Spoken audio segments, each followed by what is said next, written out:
Muzina la Atate ndi la Mwana ndi la Mzimu Woyera. Amen. Ambuye akhale nanu. Ndikulandireninso abale pano pa Tiyankhuleni Ambuye, bwalo limene timampasa Mulungu mpata. Ineyo mukudziwa kuti anthu nthawi zambiri sampasa Mulungu mpata, amafuna azingoyankhula iwo. Mulungu alibe naye nthawi ena kuti ampase mpata. Munamba mwapitapo ku msonkhano umene ena angoyankhula osapasa anzawo mpata. Koma nthawi zina amene musakumpasa mpata amakhala kuti ndi amene ali kufunika kwambiri. Ndiye zidapangane inu zija, mupangana ndi kupanga mfundo. Kumapeto tatiye ntiafunse awa. Kuwafunsa kupasani mfundo yomaliza zija takambirana zija zopanda ntchito. N'chifukwa chake Tiyankhuleni Ambuye ndofunika kuti titapanga zonse tizitha kunena kuti Ambuye tiyankhuleni. Akatiyankhula mwanjira imeneyo ifeyo timazazindikira chochita, amakhala ngati atipasa mapu. Lero ndi pa 21 mwezi wa February chaka cha 2023. Ndipo mawu lero oyamba akuchokera m'buku la Mphunzitsi chapter cha 2 ndi 100 mpaka ndi 13. Ndipo uthenga wathu wabwino tiutenga kuchokera m'buku lomwe lija la Marko chapter cha 9 ndi 30 mpaka ndi 37. Amene akutiwerengera mthenga wabwino komanso kutigawira mawu ndi Reverend Father Elizeyo Mtalika kuchokera ku Christ the King Parish Mtawila mu Archdiocese ya Blantyre. Ambuye akhale nanu. Mthenga wabwino monga analembera Marko Oyera. Ulemu kwa inu Ambuye. Pa nthawi yomweyo Yesu atachoka kumeneko pamodzi ndi ophunzira ake ankadusa m'dziko la Galileya.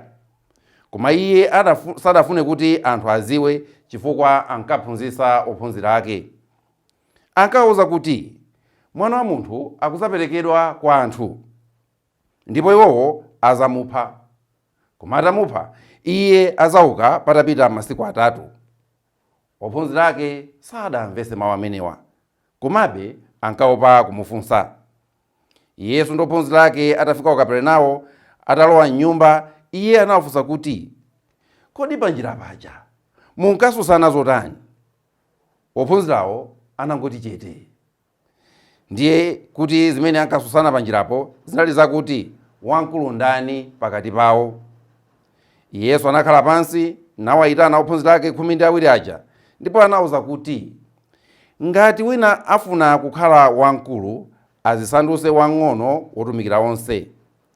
Atatero anatenga mwana namkhazika pakati pawo namfungata nawuza kuti aliyense wolandira bwino mwana wonga ngati uyu chifukwa cha ine ndiye kuti akulandira bwino ine amene. Ndipo wondilandira ine bwino ndiye kuti akulandira bwino osati ineyo koma Atate amene anandituma. Mthenga wa Ambuye. Ulemu kwa inu Ambuye Yesu Khristu. Abale anzanga, lero tifuna kuti tikambirane zimene inu ndine timakumana nazo nthawi zonse ngati anthu opemphera. Pali nthawi ina imene kuzera mukupemphera kwanu mmamva kuti Mulungu ndi nzanu, ndi bwenzi lanu, ndipo mmamva kuti ali ndi udindo wonena kuti akutetezeni.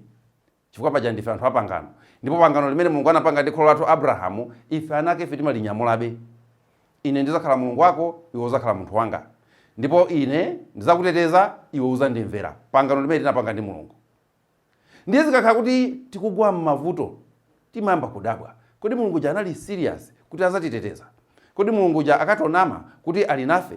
Kodi zikukhala bwanji? Ndiye ambiri amagwa pa nthawi ya mavuto. Ambiri amasiya kupemphera pa nthawi ya mavuto. Ena amasiya ngakhale mpingo. Mulungu wauku wakukatolikaku sakundithandiza. Ntakayesa Mulungu wakupente, mwina Mulungu wakupente akandithandiza. Mulungu waku Chikhristu sakundithandiza, mwina ndikayese kwa asing'anga kwina kwake. Mawu athu alero oyamba aja akunena za kuyesedwa ndi kugwa m'mavuto. Akunena kuti mwananga, Mulungu nthawi ina yake azakuleka kuti ugwe m'mavuto. Nthawi ina yake Mulungu azakuyesa iweyo ngati osatira wake, azakuyika m'mayeso. Zikazachitika zimenezi usazadabwe. Ndipo ife ngati Akhristu sitikuyenda kumadabwa.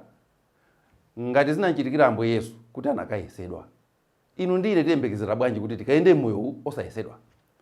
Ngati samazifunsa kuti chifukwa chani Mulungu analola kuti mwanake akayesedwe, Bwanji ifeyo timazifunsana kuti bwanji Ambuye mukulola kuti ndiyesedwe. Mulungu akunena kuti akazakulowesa m'mayesero osazadandaula nazo, osadana nazo nkhawa. Ndipo akuti nthawi ina yake azakulowesani m'mavuto ochuluka, mokuti inuyo mukonzekere siku linache muzalowa m'mavuto. Ndipo sikuti kuti muzangolowa m'mavuto iyayi, koma siku linake muzalowa m'manyazi. Nthawi zina ndimaganizira ine chimenecho kunena kuti ngati ndili osatira wa Mulungu, siku linake ndizagwa m'manyazi ena ake. China yake chopangisa manyazi chizandigwera, kodi ndizatulukamo m'manyazi aja? Kando kenake chikazachitika ndikundichitikira, inuyo mukuziwa kuti dziko lathuli limene lachuluka zinthu pa social media chani kuti munthu upalamule kapena uyaluke sikuti zili patali yayi, zili pafupi kwa basi.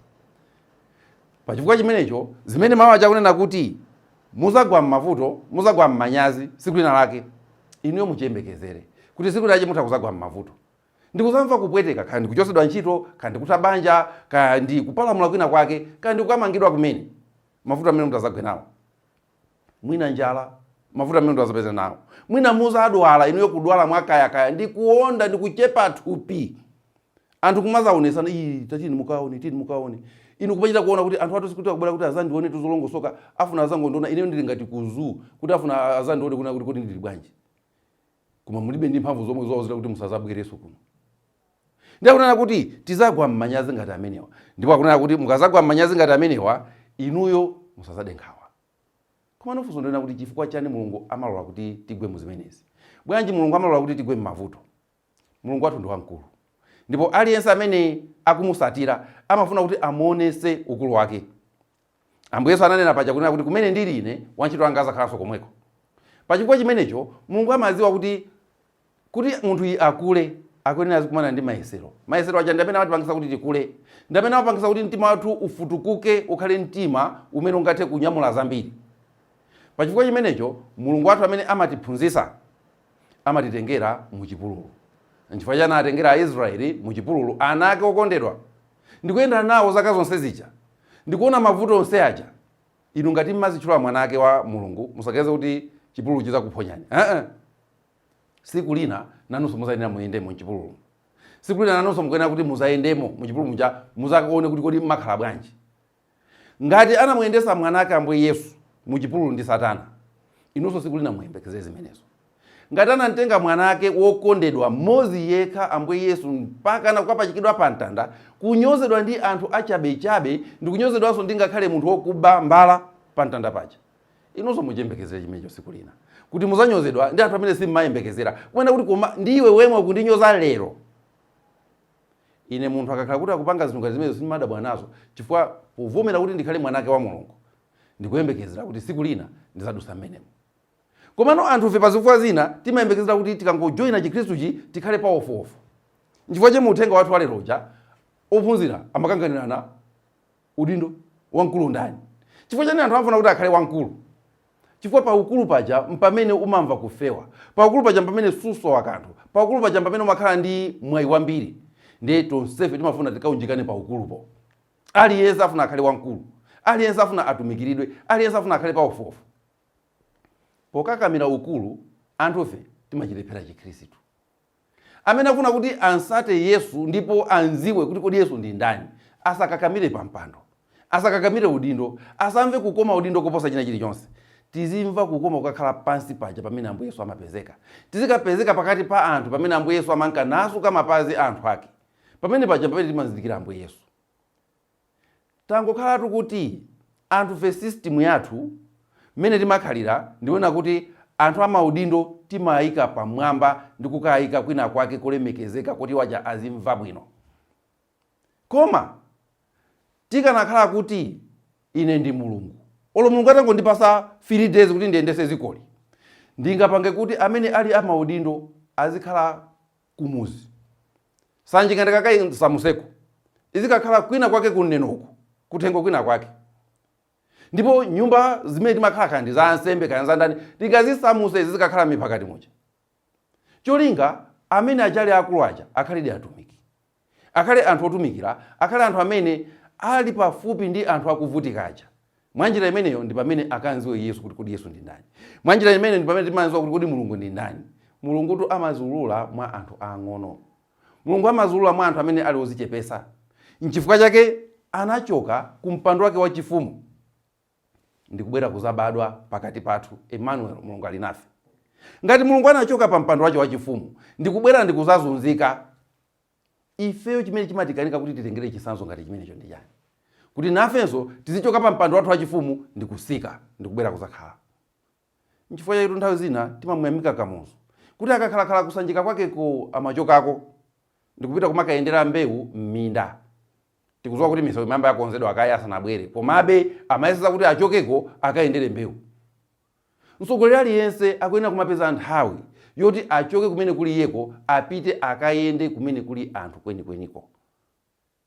Inuyo ndine sitingakhale akhristu, ndipo inuyo ndine sitingachimve kukoma kwa Chikhristu ngati sitidusamo m'masautso amenewa, ngati sikunache sititukwanidwa, ngati sikunache sitikwapulidwa, ngati sikunache sitilatiridwa. Chikhristu ndiye kuti sitichiziwa bwinobwino.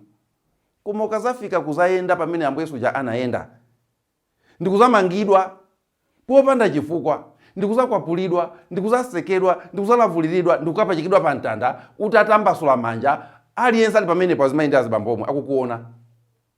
Pamene tazabu kuti oho, kani Yesu anadusa muno. Ndipo chimenecho chizatipasa nzeru kuti nafenso tisakhale anthu odandaula. Tikadusa nyengo imeneja ndi pamene timakhala kuti takula, tadusa stage ina yake, takhala ngati tachita graduate, tafika pena pake, tafika papakulu. Timpemphe Mulungu azitithandiza kusada nkhawa ndi mavuto amene tikudusamo, koma tizidekha kuti mavuto aja tiapezere yankho labwino kuzera mwa Mulungu yemweyo. Tiye tithokoze Mulungu ndikumpempha kuti atithandize kudusa m'masautso amene ifeyo timadusamo nthawi zonse. Ndikuthokozeni nonse chifukwa chokhala pamenepo. Munalinso ndine Elizeyo Bambo Nthalika. M'dzina la Atate ndi la Mwana ndi la Mzimu Woyera. Amen.